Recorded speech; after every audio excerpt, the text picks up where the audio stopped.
صل على سيدنا ومولانا محمد وعلى سيدنا علي وسيدتنا فاطمة وسيدتنا زينب وسيدنا حسن وسيدنا حسين وعلى آله وصحبه وبارك وسلم صل على سيدنا ومولانا محمد وعلى سيدنا الحمدللہ رب العالمین والصلاة والسلام علی سید الانبیاء والمرسلین اللہم صلی علی سیدنا و مولانا محمد وعلی آلہ واصحابہ وبارک وسلم وصلی علیہ۔ دنیا کے تمام دیکھنے والوں، تمام چاہنے والوں، تمام پیار کرنے والوں کو، اور جہاں جہاں تک اس وقت میری آواز کو سنا اور مجھے دیکھا جا رہا ہے، جنید اقبال کی جانب سے انتہائی محبت کے ساتھ السلام علیکم۔ ایک بار پھر ناظرین، آپ کو پر نور صبح میں صبح نور کے ساتھ میں خوش آمدید کہتا ہوں، اور آئیے بلا توقف چلتے ہیں حضرت ابو انیس محمد برکت علی علیہ رحمہ کی تالیف اسماء النبی الکریم صلی اللہ علیہ وآلہ وسلم سے رسول اللہ صلی اللہ علیہ وآلہ وسلم کا ایک اسم مبارک سننے کی سعادت حاصل کرتے ہیں۔ سیدنا الموعظہ صلی اللہ علیہ وآلہ وسلم، ہمارے سردار سراپا نصیحت، درود و سلام بھیجے اللہ آپ صلی اللہ علیہ وآلہ وسلم، آپ صلی اللہ علیہ وآلہ وسلم کی آل پاک اور صحابہ کرام رضوان اللہ تعالیٰ علیہم اجمعین پر۔ حضرت عبد الرحمن رضی اللہ تعالیٰ عنہ اپنے والد ماجد سے روایت ہیں کہ نبی کریم صلی اللہ علیہ وآلہ وسلم نے ارشاد فرمایا کہ کوئی بندہ اس وقت تک مومن نہیں ہو سکتا جب تک کہ میں اس کے نزدیک اس کی جان سے زیادہ محبوب تر نہ ہو جاؤں، اور میرے اہل بیت اسے اس کے اہل خانہ سے محبوب تر نہ ہو جائیں، اور میری اولاد اسے اپنی اولاد سے بڑھ کر محبوب نہ ہو جائے، اور میری ذات اسے اپنی ذات سے محبوب تر نہ ہو جائے۔ ناظرین کرام، چونکہ بات محبوب تر ہونے کی آ گئی تو آج ایک ایسی ہی ہستی کا تذکرہ پاک ہم کرنے جا رہے ہیں انشاءاللہ کہ جنہوں نے اپنی زندگی میں، اپنی ظاہری حیات میں اگر کسی کو محبوب تر جانا ہے یا محبوب ترین جانا ہے تو سرکار مدینہ صلی اللہ علیہ وآلہ وسلم کو جانا ہے۔ اپنا سب کچھ سرکار مدینہ صلی اللہ علیہ وآلہ وسلم کے لیے نچھاور کیا، بلکہ یوں کہیے ناظرین کہ آپ وہ شخصیت ہیں کہ جنہیں مجاہد تحریک آزادی، اگر میں کہوں تو غلط نہ ہوگا، بر صغیر پاک و ہند کی چند ممتاز روحانی شخصیات پہ ناظرین ایک شخصیت وہ ہیں کہ جنہوں نے بین المسالک ہم آہنگی کا ایک بہت بڑا کردار ادا کیا۔ وہ دور کے جو فتنے کا دور تھا، وہ دور جو کہ برطانوی سامراج کے یوں سمجھ لیجئے کہ مکمل فتنوں کا دور تھا ناظرین، کہ جہاں پر نظریاتی فتنے باقاعدہ انڈکٹ کیے جا رہے تھے معاشرے کے اندر، تحریکیں بپا کی ہوئی تھیں اس زمین کے اوپر۔ عالم یہ تھا کہ مشنری سکولز کام کر رہے تھے، مشنری پادری جو ہیں وہ بھیجے گئے تھے، اور بہت ناپے بڑا مشکل تھا کہ قرآن کی تعلیم دی جائے، اسلام کی بات کی جائے۔ اس دور کے اندر ناظرین آپ نے وہ کردار ادا کیا ہے جو رہتی دنیا تک بھلایا نہیں جا سکتا۔ اس اور ابھی بات کریں گے۔ دنیا آپ کو حضرت حاجی امداد اللہ مہاجر مکی علیہ رحمہ کے نام سے جانتی ہے ناظرین۔ اچھا، اب کمال بات کیا ہے، حاجی امداد اللہ مہاجر مکی علیہ رحمہ نسباً فاروقی ہیں۔ ظاہر ہے وہ جو، اب آپ سوچئے ناظرین، وہ جو خون ہے وہ خون کہیں نہ کہیں آ کے بولتا ہے، اور وہ یعنی ایسا بولا کہ آپ یہ دیکھیے کہ اس زمین پہ کہ جہاں پر حق و باطل کی جنگ بپا تھی، آپ نے واضح فرق کر دیا کہ حق یہ ہے اور باطل یہ ہے۔ آپ کا سلسلہ نسب 25 واسطوں سے سلسلہ تصوف کے عظیم بزرگ، اب دیکھیں ناظرین کہاں جا کے ملتا ہے، حضرت ابراہیم بن ادم رحمۃ اللہ علیہ سے جا کر آپ کا سلسلہ ملتا ہے۔ آپ کے والد ماجد کا اسم گرامی محمد امین تھا۔ ابتدائی تعلیم و تربیت کے بعد حجاز مقدس آپ چلے گئے، حجاز سے تشریف لائے واپس تو ارشاد و تلقین سے ہندوستان کو آپ نے منور کیا۔ اللہ تعالیٰ نے انہیں دل و دماغ کی بہت ساری خوبیوں سے ناظرین نوازا تھا۔ آپ 19ویں صدی کی 3 عظیم الشان تحریکوں کا منبع بھی تھے، اس پر ابھی بات کریں گے انشاءاللہ۔ والدہ ماجدہ یعنی آپ سے بے انتہا محبت کرتی تھیں اور آپ کا بے انتہا لاڈ بھی کیا کرتی تھی۔ دہلی ناظرین اس زمانے میں علماء و مشائخ کا مرکز تھا، مولانا نصیر الدین دہلوی رحمۃ اللہ علیہ طریقہ نقشبندیہ اور مجددیہ کے جو ہے مسند نشین تھے. دہلی کے زمانہ قیام میں آپ کو ان سے عقیدت ہو گئی اور آپ ان کے حلقہ ارادت میں داخل ہو گئے. اس وقت آپ کی عمر تقریباً کوئی 18 برس کے قریب تھی. چند دن تک پیر و مرشد کی خدمت میں رہ کر اجازت و خرقے سے مشرف ہوئے اور اذکار طریقہ نقشبندیہ اخذ فرمائے. کچھ عرصے کے بعد آپ نے خواب دیکھا کہ سرکار دو عالم صلی اللہ علیہ وآلہ وسلم نبی کریم صلی اللہ علیہ وآلہ وسلم کی مجلس آراستہ ہے. آپ مسجد نبوی صلی اللہ علیہ وآلہ وسلم میں حاضر ہونا چاہتے ہیں لیکن ادب کی وجہ سے قدم آگے نہیں بڑھتا. بہت احترام کیا کرتے تھے سرکار مدینہ صلی اللہ علیہ وآلہ وسلم کی بارگاہ کا. اچانک آپ کے جد امجد حافظ بلاقی تشریف لائے اور آپ کا ہاتھ پکڑ کر بارگاہ نبوی صلی اللہ علیہ وآلہ وسلم میں آپ کو پہنچا دیا. حضرت محمد صلی اللہ علیہ وآلہ وسلم نے دست مبارک میں آپ کا ہاتھ لے کر حضرت نور محمد جھنجھانوی رحمۃ اللہ علیہ کے حوالے فرما دیا. میاں جی نور محمد جھنجھانوی رحمۃ اللہ علیہ کے دامن تربیت سے ناظرین آپ ایسے وابستہ ہوئے کہ اس کے بعد سلسلہ چشتیہ صابریہ کو اتنا عروج ملا جس کی مثال رہتی دنیا تک دی جاتی رہے گی. حضرت امداد اللہ مہاجر مکی علیہ رحمہ کے فیوز صرف ہندوستان تک محدود نہیں تھے. یہ بڑی اہم بات ہے ناظرین. دیگر ممالک میں بھی آگ کے اثرات پہنچے تھے اور پارس کے پتھر کی سی تاثیر آپ کے پاس تھی کہ جہاں بیٹھتے تھے سب کو اپنا مرید اپنا گرویدہ کر لیا کرتے تھے. کیا عجم کیا عرب ہر طرف آپ ہی کے چرچے تھے.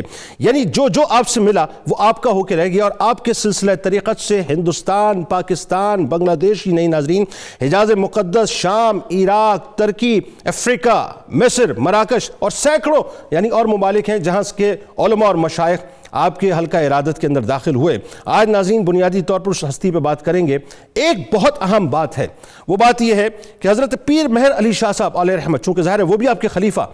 آپ کو پتہ ہے ناظرین 19ویں صدی کے اندر یہ فتنہ بپا ہوا تھا. ایک جھوٹے مدعی نبوت ملعون نے دعویٰ کیا تھا. اس فتنے کے بپا ہونے سے پہلے اس کی وسپرنگ آپ تک پہنچ چکی تھی اور آپ نے پیر مہر علی شاہ صاحب علیہ رحمہ کو منتخب فرما کر یہ ذمہ داری دے کے بھیجا تھا کہ آپ کا اس سرزمین پہ ہونا بہت ضروری ہے. اگر آپ صرف خاموش بھی رہیں گے تب بھی آپ اس تحریک کے خلاف جو ہے وہ کھڑے ہو سکتے ہیں اور وہ تحریک جو ہے رک سکتی ہے. لہٰذا آپ کو منتخب کر کے بنیادی طور پر بھیجا جس نے تھا ناظرین وہ حضرت امداد اللہ مہاجر مکی علیہ رحمہ ہیں. اللہم صلی علی سیدنا و مولانا محمد وعلی سیدنا علی و سیدتنا فاطمہ و سیدتنا زینب و سیدنا حسن و سیدنا حسین وعلى آله وصحبه وبارك وسلم. اللهم صل على سيدنا ومولانا محمد وعلى سيدنا علي وسيدتنا فاطمة وسيدتنا زينب وسيدنا حسن وسيدنا حسين وعلى آله وصحبه وبارك وسلم. آغاز کہیں اور سے بات کا کرنا چاہتا تھا لیکن وہی بات ہے شخصیت ہی ایسی ہے کہ آج جس بات کی کمی نظر آتی ہے وہ بنیادی طور پہ دلوں کے اندر وسعتوں کی ہے. لیکن آپ نے جس انداز سے بین المسالک ہم آہنگی کا کردار ادا کیا اس پہ تم بات کریں گے لیکن سب سے پہلے حاجی امداد اللہ مہاجر مکی علیہ رحمہ کا خاندانی تعارف. جی بسم اللہ الرحمن الرحیم. آپ کا اصل نام تو امداد حسین تھا لیکن شاہ عبدالعزیز محدث دہلوی رحمۃ اللہ علیہ کے نواسے ہیں شاہ محمد اسحاق محدث دہلوی رحمۃ اللہ علیہ.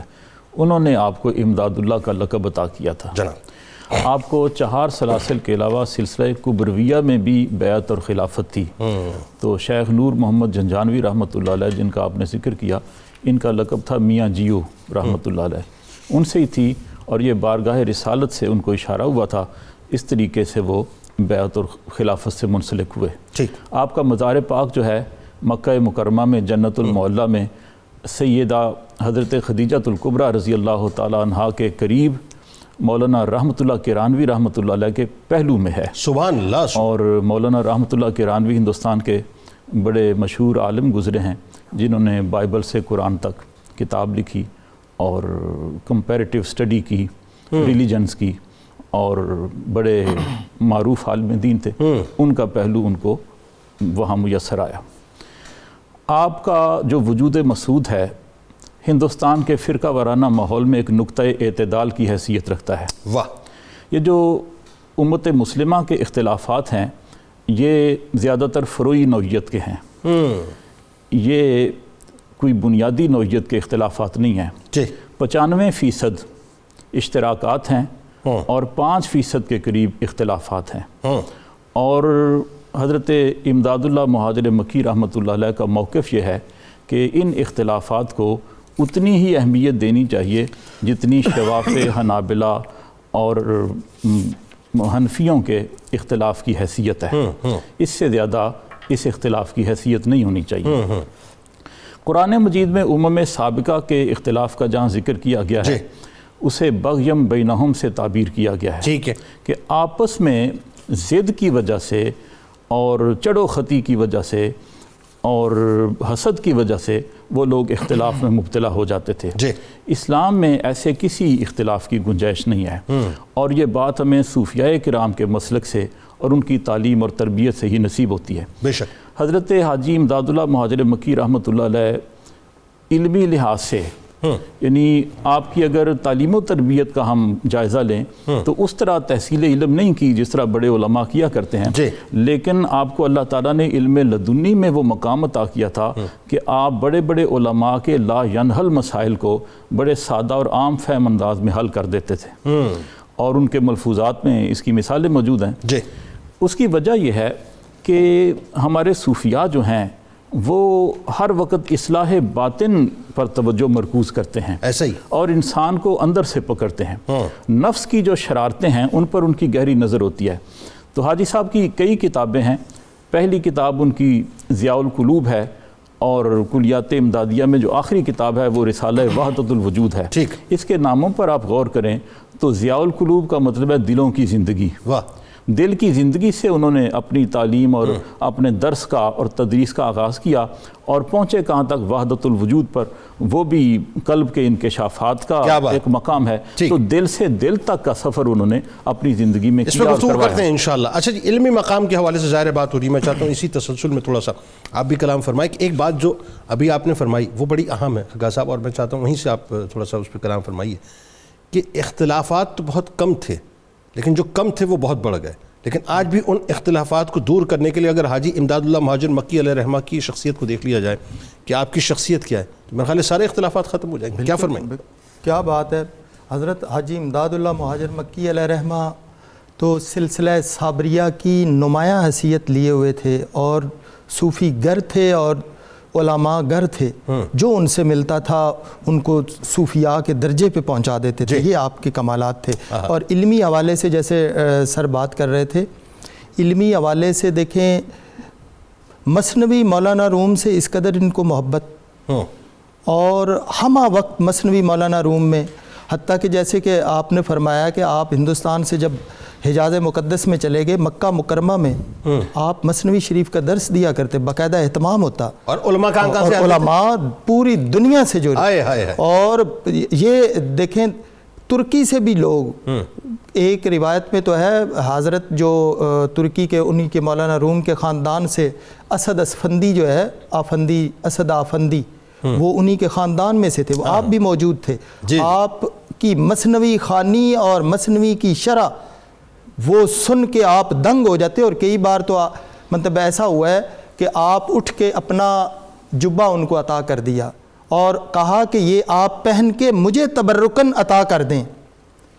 اسد آفندی نے کہا کہ حضرت خواجہ جی یہ آپ پہن کر مجھے عطا کر دیں، میرے لیے تبرک ہو جائے گا، آپ کی برکتیں مجھے مل جائیں۔ آپ کے تو لفظوں میں، آپ کی گفتگو میں مولانا روم کی وہ شروع آپ بیان کر رہے ہیں جو ہم نے نہ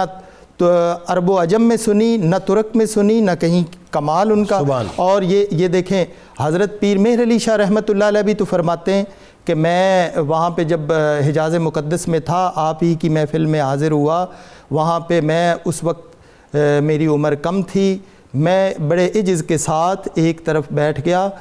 تو مثنوی مولانا روم پہ بحث ہو رہی تھی، گفتگو ہو رہی تھی، تو ایک نقطے پہ چونکہ میں نے بھی یہ چاہا کہ میں بھی کچھ حصہ ڈال دوں بطور تبرکن، تو حضرت نے اشارتاً، ابھی میرے دل میں یہ خیال آیا تھا تو آپ نے اشارہ کیا کہ حضور آپ کچھ اضافہ کرنا چاہتے ہیں تو کریں۔ تو جب پیر مہر علی شاہ رحمۃ اللہ علیہ، وہ مثنوی کا نئے نامہ میں ہی ہے، ہر کسے کو دور ماند از اصل خیش، باز جوید روزگار وصل خیش، تو اس پہ پیر مہر علی شاہ رحمۃ اللہ علیہ نے جو گفتگو کی تو آپ اس قدر خوش ہوئے اور کہا کہ میں اگرچہ آپ کو حاجت نہیں ہے لیکن میں آپ کو سلسلہ صابریہ کی دستار پیش کرتا ہوں۔ تو آپ نے سر تسلیم خم کر کے آپ نے اس کو قبول فرمایا اور کہا یہ میرے لیے آنر اور اعزاز ہے۔ حضرت حاجی امداد اللہ مہاجر مکی رحمۃ اللہ علیہ کے علماء کے ساتھ جو ان کا تعلق اور ان کو علم دینے میں ان کا مقام، مثلاً ایک واقعہ مہر منیر میں ہی درج ہے، مولانا احمد حسن کانپوری علیہ رحمہ، مولانا احمد حسن کانپوری کے بارے میں ان کے صاحبزادے پیر مہر علی شاہ کے صاحبزادے حضرت قبلہ بابو جی علیہ رحمہ وہ فرماتے ہیں کہ میں نے اپنی زندگی میں ایسا معمر شخص، عمر رسیدہ بزرگ، اتنا نورانی اور اتنا وجدانی اور اتنی خوبصورت شخصیت نہیں اپنی زندگی میں نے نہیں دیکھی۔ اللہ تو کہ میں نے جو ان کے متعلق سنا کہ آپ حضرت کے مریدین میں سے تھے، حضرت احمد حسن کانپوری رحمۃ اللہ علیہ، اور عالم دین استاذ الکل کے لقب سے متعارف کیے جاتے تھے، جن کے پاس حضرت پیر مہر علی شاہ رحمۃ اللہ علیہ پڑھنے کے لیے حاضر بھی ہوئے تھے۔ اللہ اور فرمایا کہ مجھے بڑے باوثوق طریقے سے بتایا گیا کہ مکہ مکرمہ میں حاجی امداد اللہ مہاجر مکی کے مزار پر، ان کی قبر مبارک پر وہ 6 ماہ انہوں نے قیام کیا اور اپنی داڑھی سے جھاڑو دیتے رہے حضرت اللہ اکبر۔ اور اس سے ثابت یہ ہوتا ہے، وہ کہتے ہیں کہ کمال ہے ایسے لوگ جو اپنے اساتذہ اور اپنے مشائخ کا احترام کرتے ہیں، جیسے اقبال نے کہا نا، عاشقی آموز و محبوبی طلب، چشم نوحی قلب ایوبی طلب، کیمیا پیدا کن از مشت گلے، بوسہ زن بر آستانے کاملے، کہ اپنی خاک کو کیمیا بنا لو کسی کامل کے آستانے کو بوسہ دے کر۔ سبحان اللہ، کیا کمال ہے جی، کیا کمال ہے۔ اچھا اب بات یہ جامی صاحب یہ بتائیے، مرشدوں کے مرشد آپ کہلاتے تھے حاجی امداد اللہ مہاجر مکی علیہ رحمہ، بر صغیر پاک و ہند کی جو صورتحال اس وقت تھی، ایک جس انداز سے سامراج کام کر رہا تھا، ایک مجاہد کا کردار آپ نے جو ادا کیا اس وقت بھی، ذرا یہاں سے بات کو تھوڑا سا آگے بڑھائیے۔ اللہ تعالیٰ نے حاجی امداد اللہ صاحب رحمۃ اللہ علیہ کو، امداد اللہ مکی رحمۃ اللہ علیہ کو ایک بڑی جامعیت عطا فرمائی تھی۔ کسی بڑے مفکر کا قول ہے کہ اگر 3 چیزیں جہاں جمع ہو جائیں اس کو آپ تو کمال تری کہیں، جہاں تہجد، اجتہاد اور جہاد جمع ہو جائیں، سبحان اللہ سبحان اللہ، یعنی تہجد کی وجہ سے وہ باطن کی صفائی،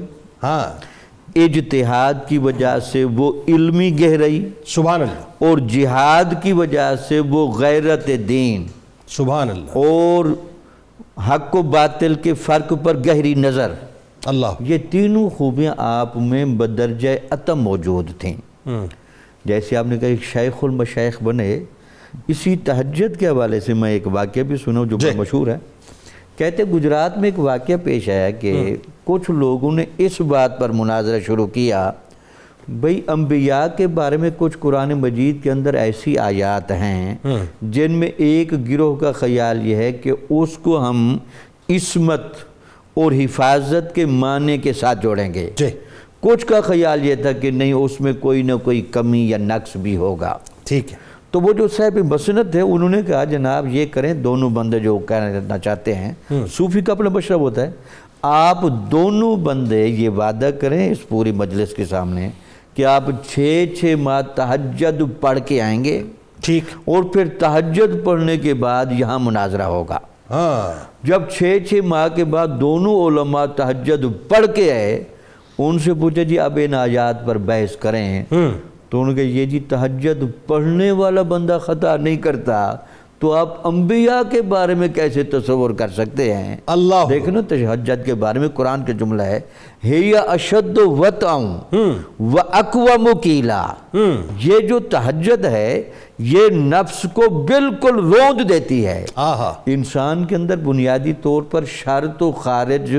سے شیطان کے ذریعہ آتا ہے، لیکن شیطان نفس پر سواری کرتا ہے۔ جی۔ جب نفس کی خواہشات ہی روندی جا چکی ہوں تو شیطان کے لیے وسوسہ ڈالنا مشکل ہو جاتا ہے، تو اس وجہ سے شیطان بھی وہاں ہار جاتا ہے۔ اسی لیے تو قرآن مجید میں آیا کہ شیطان نے خود اقرار کیا کہ مخلص بندوں کو میں گمراہ نہیں کروں گا۔ ٹھیک، ایک تو آپ نے وہ اپنے اندر درجہ اخلاص پیدا کیا، ٹھیک، اور اس درجہ اخلاص کی چمک اتنی ہوئی کہ علماء بھی آپ کے گرویدہ ہوئے، عوام بھی گرویدہ ہوئے، طالبان حق بھی گرویدہ ہوئے۔ اور جہاں تک تعلق ہے آپ کی اجتہادی بصیرت کا، جی، جیسے ڈاکٹر نوید اظہر صاحب نے ان کی وسعت مشربی کا جہاں بتایا، دلیل پر ان کی گہری نظر تھی۔ جی، میں صرف مثال کے طور پر بتاؤں، وہ کہتے تھے کہ یہ جو بحثیں چل رہے ہیں، مثلاً میلاد النبی صلی اللہ علیہ وسلم پر بحث کرتے انہوں نے جملے بولے، جہاں تک تعلق ہے آپ کی ولادت مبارکہ کا تذکرہ کرنا اور اس موقع پر رونما ہونے والے عجائبات قدرت کا تذکرہ کرنا، اس کے خیر و برکت ہونے میں تو کوئی کلام نہیں۔ سبحان اللہ۔ باقی بعض تخصیصات، تعینات اور تقیدات پر بھی جو کلام ہو رہا ہے ان میں بھی لگتا ہے کہ افراط و تفریط نظر آ رہی ہے۔ جو اس سے بالکل منع کر رہے ہیں وہ اس کو بدعت کی نگاہ سے دیکھ رہے ہیں، ٹھیک ہے، جو بالکل اس کو جائز کہہ رہے ہیں وہ اس کو وجوب کی نگاہ سے دیکھ رہے ہیں۔ یہ واجب بھی نہیں، یہ بدعت بھی نہیں، بلکہ یہ ایک استحباب ہے، ایک مباح ہے۔ یہ اس کو درمیان میں ایک آپ نے ایک ایسی ترکیب بنا کے دی کہ دونوں طرف سے واقع ہونے والا افراط و تفریط ختم ہو۔ اچھا، اس میں جامی صاحب ایک اور بات بھی ہے کہ آپ باقاعدہ کھڑے ہو کر صلاۃ السلام پڑھا کرتے تھے۔ آپ باقاعدہ کھڑے ہو کر صلاۃ السلام، یہ امداد اللہ مہاجر مکی علیہ رحمہ کا طریقہ تھا، طریقہ کار تھا، اپنا طریقہ۔ اچھا، غوث اعظم رضی اللہ تعالیٰ عنہ کا جو کشتی والا واقعہ ہے وہ بھی آپ نے بیان فرمایا، بالکل ٹھیک ہے، ایسا ہی ہے نا؟ بالکل ٹھیک۔ اور ایک واقعہ آپ کے ساتھ بھی گزرا، مختصراً ذرا اس کے بارے میں بتا دیجیے۔ جی، اس میں تو کوئی شک نہیں کہ یہ اولیاء ہیں، ان کو تو اللہ تعالیٰ جب خود تصرفات کی طاقتیں دیتا ہے اپنے فیض و برکت سے۔ یہ تو قرآن مجید کے اس جملے پر ہمارے صوفیاء نے کافی کلام کیا ہے، وَمَن يَتَّقِ اللَّهَ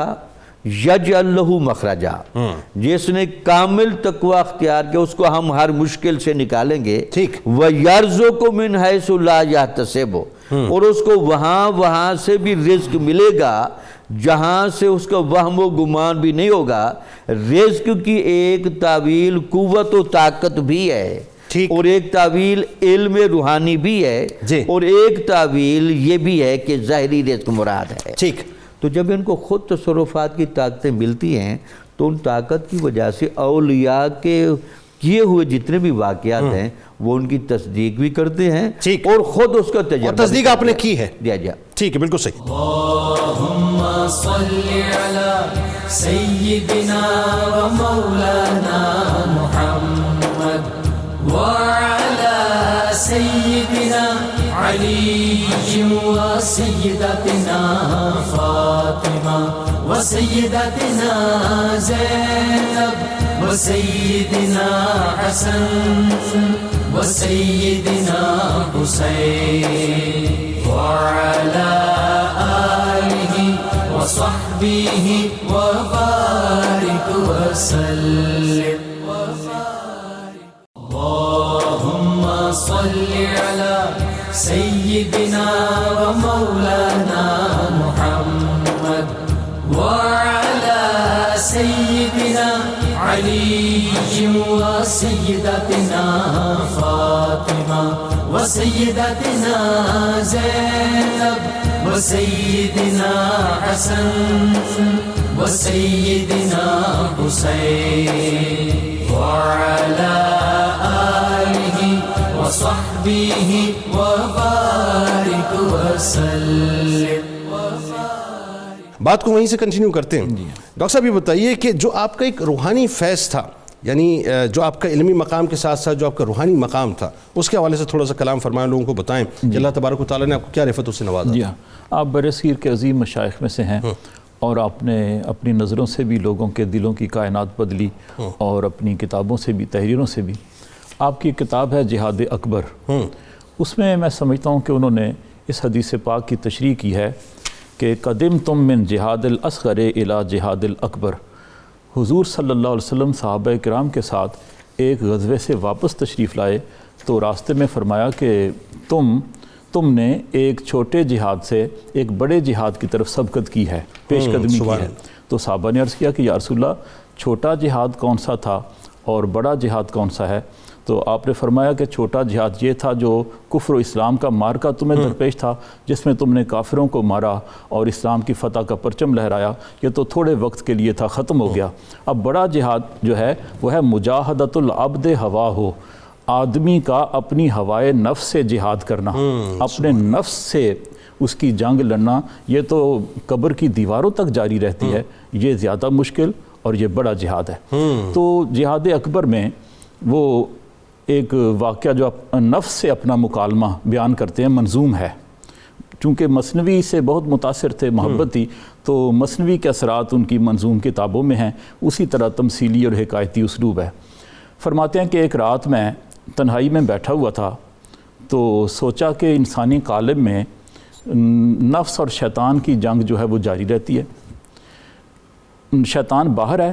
اور نفس انسان کے اندر ہے، دونوں انسان کو ورگلانے کی کوشش کرتے ہیں۔ جی تو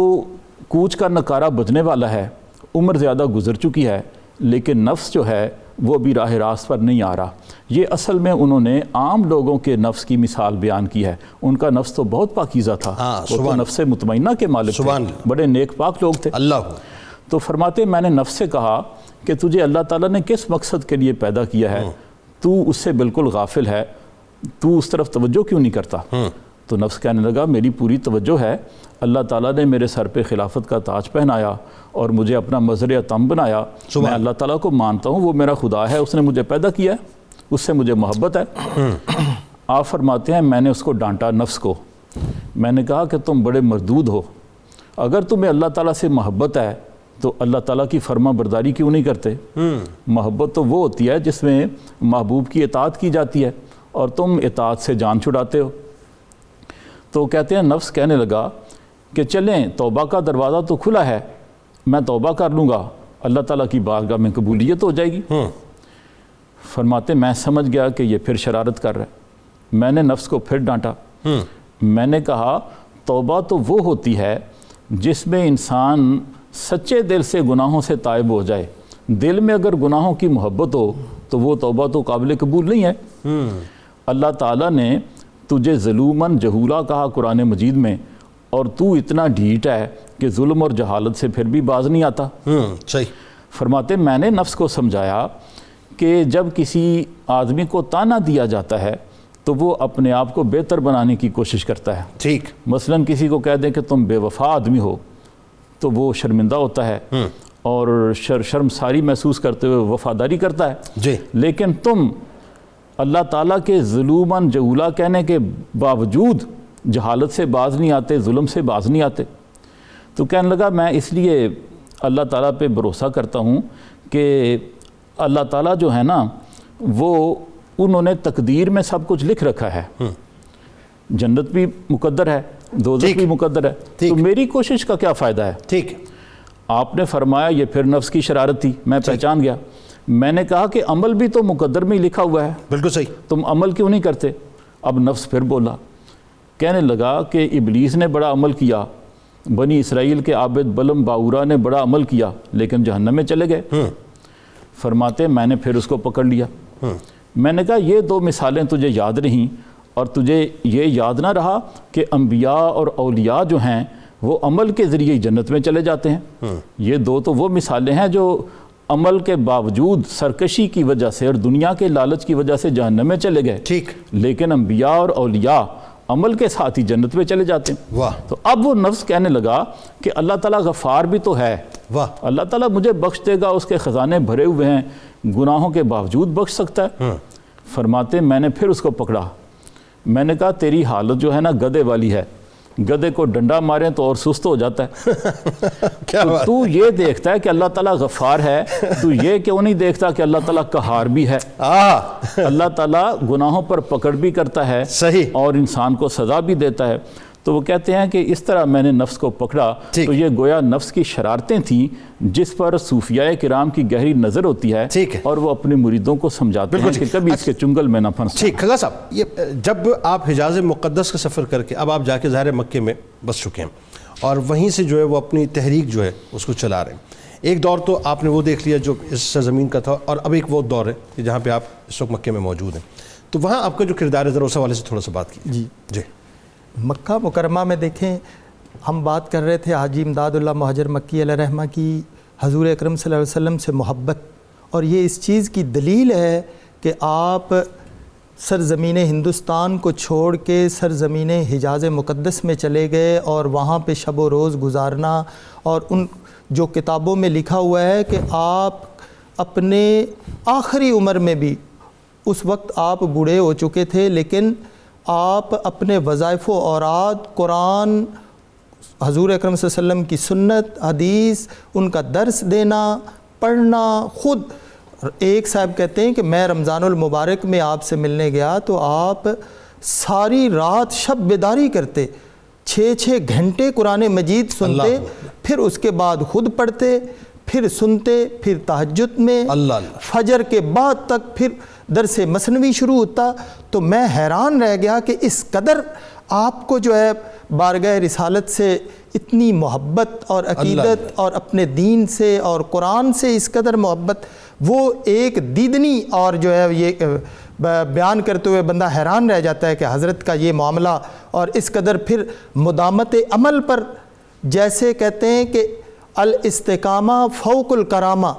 آپ اس قدر اس پر کاربند تھے، فجر کے بعد جو معمولات تھے ان پہ، ظہر کے بعد جو معمولات تھے وہ، پھر عصر، مغرب، عشاء، اور وہاں پہ اس قدر محبت میں، ایک جو کتابوں میں لکھا ہوا ہے کہ اس شعر پہ تو آپ کو بڑی کیفیت پیدا ہو جاتی، سید و سرور محمد نور جاں، مہتر و بہتر شفیع مجرمہ۔ مولانا روم رحمۃ اللہ علیہ کی مثنوی میں جو بارگاہ رسالت میں ہدیہ عقیدت اور نعت پیش کی گئی، آپ یہ پڑھتے اور حظ لیتے رہتے اور پھر پڑھتے رہتے اور اشک باری رہتی۔ تو یہ دیکھیں حضور اکرم صلی اللہ علیہ وسلم کے ساتھ ہی تو یہ نسبت اور تعلق تھا،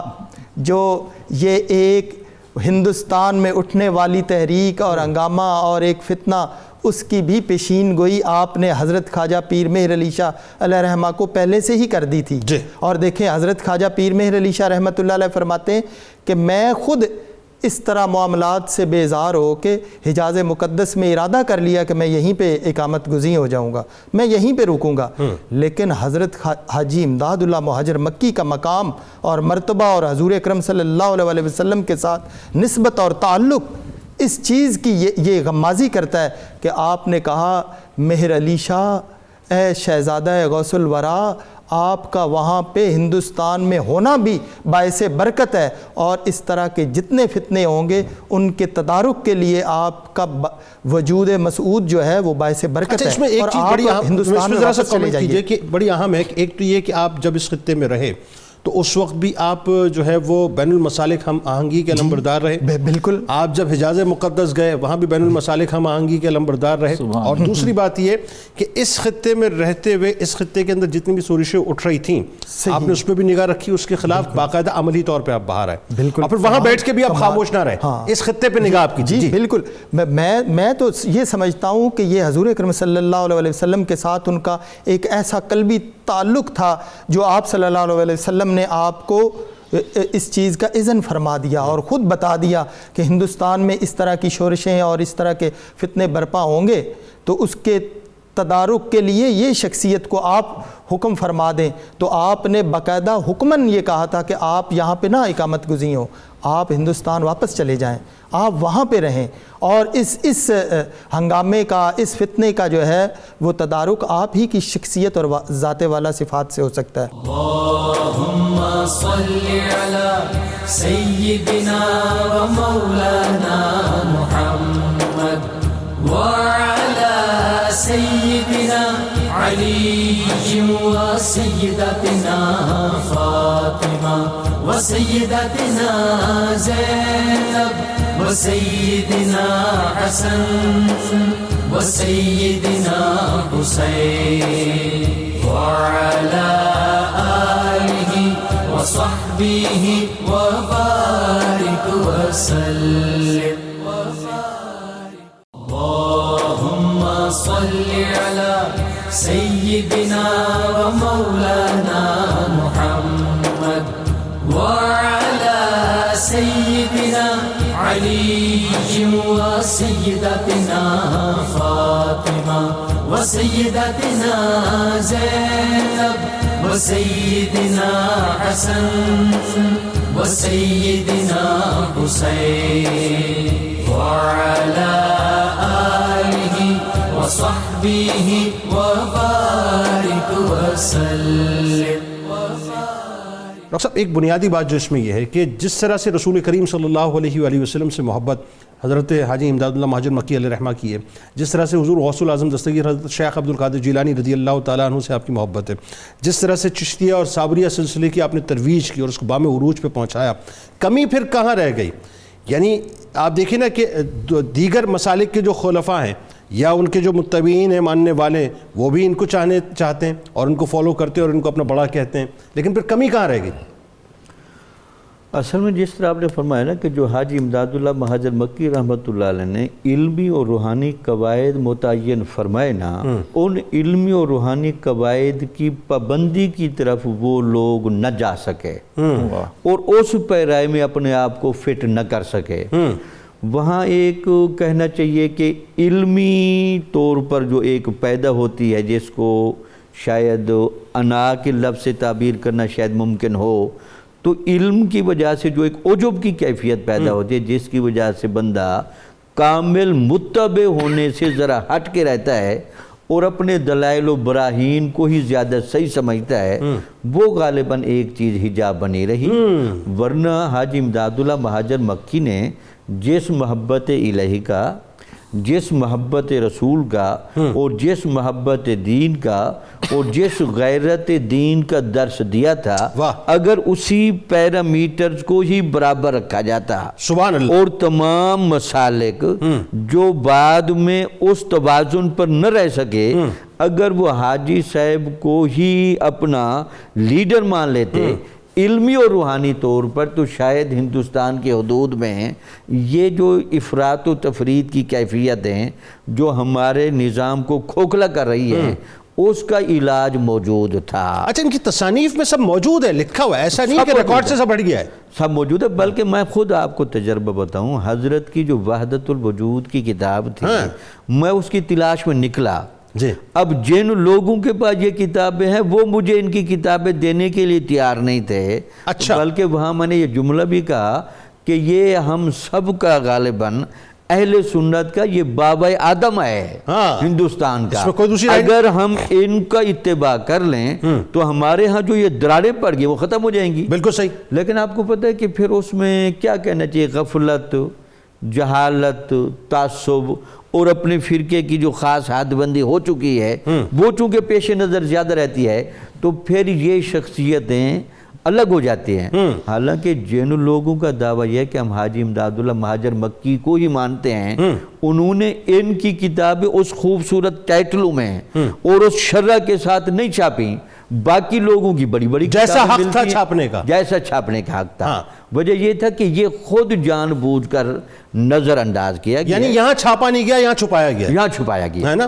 اور اگر وہ چھاپتے چھپاتے نہیں تو معاملہ کچھ اور ہوتا. معاملہ انشاءاللہ وہ ایک جو افراط و تفریط بن گئی تھی تو وہ ختم ہو جاتی اور ایک ایسا توازن قائم ہوتا اور اہل سنت دوبارہ ایک پلیٹ فارم پر کٹھے ہو سکتے تھے. آپ تینوں آپ کا بہت شکریہ، آپ تشریف لائے. کتاب الشفا کی جانب چلتے ہیں.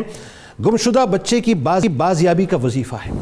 اگر کسی کا بچہ یا غلام گم ہو جائے تو ہر فرض نماز کے بعد اول و آخر 7 بار درود ابراہیمی کے ساتھ اللہ تبارک و تعالیٰ کے اسم گرامی یا مبدی یا معیدو کا 313 بار ورد کریں، انشاءاللہ گم شدہ بچہ مل جائے گا۔ حضرت سیدنا امام محمد باقر علیہ السلام کا قول مبارک ہے کہ جب کوئی نعمت ملے تو کہو الحمدللہ، اور جب کوئی تکلیف پہنچے تو کہو لا حول ولا قوت الا باللہ، اور جب روزی تنگ ہو تو کہو استغفر اللہ۔ اللہم صلی علی سیدنا و مولانا محمد وعلی سیدنا علی و سیدتنا فاطمہ و سیدتنا زینب و سیدنا حسن و سیدنا حسین وعلی آلہ و صحبہ و بارک وسلم۔